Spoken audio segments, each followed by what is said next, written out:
আমরা বাঙালিরা সবসময় চেষ্টা করি দুপুরের খাবারটা যেন খুব পেট ভরে খেতে পারি।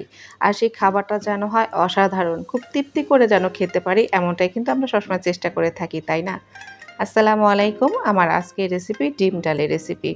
এই ডিম ডালের রেসিপিটা যে এত সোজা এবং এতটাই মজার যে একবার তৈরি না করে খেলে কিন্তু কখনোই বুঝবেন না যে কতটা মজার হয়। যে কেউ কিন্তু তৈরি করে নিতে পারেন আমার এই ডিম ডালের রেসিপি। আর এই রেসিপিটা পেতে হলে কিন্তু এই রেসিপির শুরু থেকে শেষ অবধি আমার সাথেই থাকতে হবে। খুবই সহজভাবে দেখিয়ে দিব যাতে করে সবাই অনেক সহজ করে তৈরি করতে পারেন। আর এই রেসিপিটা কিন্তু আমার ব্যাচেলর ভাইরাও কিন্তু তৈরি করে নিতে পারেন। কারণ এতটাই সোজা। ছোট বড় সবাই কিন্তু অনেক বেশি পছন্দ করবে। তো কথা বাড়াবো না। যদি আমার রেসিপিটা ভালো লেগে যায় তাহলে অবশ্যই আমার চ্যানেলটা সাবস্ক্রাইব করে দিবেন। ছোট্ট একটা লাইক দিয়ে কিন্তু আমার চ্যানেলের পাশেই থাকবেন। তো প্রথমে যেটি করতে হবে আমি এখানে নিয়েছি ১ কাপ মুগ ডাল। মুগ ডালটাকে যেটা করতে হবে আমি ভালো করে ওয়াশ করে নিব। আসলে বেশ অনেকবার পানি চেঞ্জ করে কিন্তু ডালটাকে ধুয়ে নিতে হবে।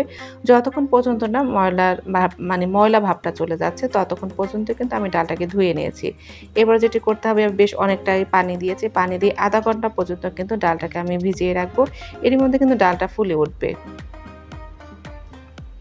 এবার ডালটাকে রান্না করার পালা। তো আমি এখানে তেল দিয়ে নিয়েছি। আমি সামান্য পরিমাণেই তেল দিয়েছি।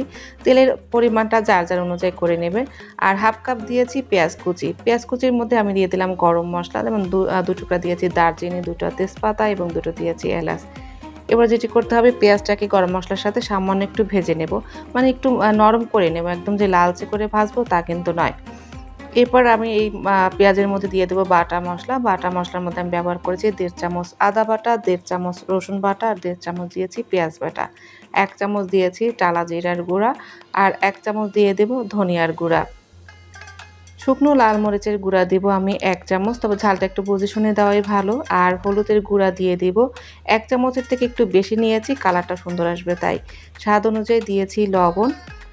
২-৩ টা দিয়ে দেব কাঁচামরিচ, তবে কাঁচামরিচটা কিন্তু আস্ত আছে, চাইলে কিন্তু কেটেও দিতে পারেন। এরপর যেটি করতে হবে মশলাটাকে খুব ভালো করে কষানোর পালা। মশলাটা খুব ভালো করে কিন্তু কষাতে হবে। মশলার কাঁচা গন্ধ থাকলে কিন্তু রেসিপিটা ভালো হবে না। আমি অল্প অল্প করে পানি ব্যবহার করছি আর মশলাটাকে ভালো করে কষিয়ে নিচ্ছি। মশলাটা যখন খুব ভালো করে কষানো হয়ে যাবে সেই পর্যায়ে আমি দিয়ে দেব ডাল, যে ডালটা আমি এতক্ষণ ভিজিয়ে রেখেছিলাম।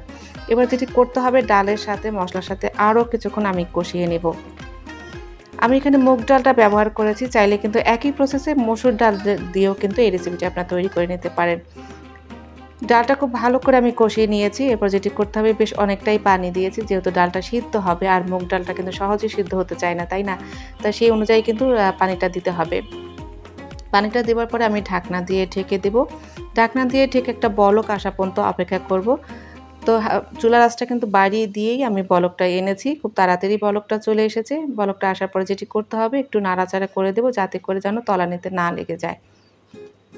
নাড়াচাড়া করে দিয়ে আমি ঢাকনা দিয়ে আবারও ঢেকে দেব। যতক্ষণ পর্যন্ত না ডালটা সেদ্ধ হচ্ছে ততক্ষণ পর্যন্ত আমি ঢেকেই রান্না করব। তবে চুলার আঁচটা কিন্তু আমি একটু কমে করে দিয়েছিলাম, মানে মিডিয়াম থেকেও কমে করে দিয়েছিলাম। নাহলে কিন্তু পানিটা শুকিয়ে যেত, ডালটা সিদ্ধ হতো না।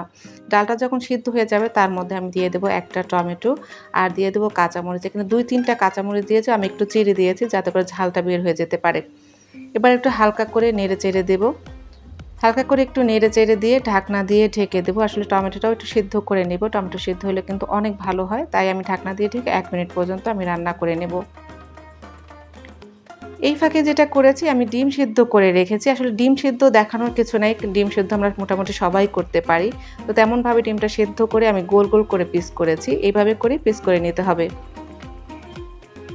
এবার যেটি করতে হবে আমি ঢাকনাটা তুলে নিলাম, কারণ এরই মধ্যে কিন্তু টমেটোটা খুব সুন্দরভাবে সিদ্ধ হয়ে গেছে। তারপরে দিয়ে দিতে হবে ডিম। যে ডিমগুলো আমি কেটে রেখেছিলাম সেই ডিমগুলো দিয়ে দিলাম। এবার যেটি করতে হবে একদম আলতো হাতে আমি ডালটাকে একটু নেড়ে-চেড়ে দেব, কেননা যেহেতু ডিম দিয়েছি ডিমটা যেন ভেঙে না যায়। তো মোটামুটিভাবে আরও ১ মিনিট পর্যন্ত আমি রান্না করে নেব। ১ মিনিট পরে আমি চুলাটা অফ করে দিয়েছি, কেননা আমার ডালটা কিন্তু হয়ে গেছে। এই ডাল দিয়ে কিন্তু চাইলে আপনি রুটিও খেতে পারেন, ভাতও খেতে পারেন। আজ এই পর্যন্তই। আল্লাহ হাফেজ।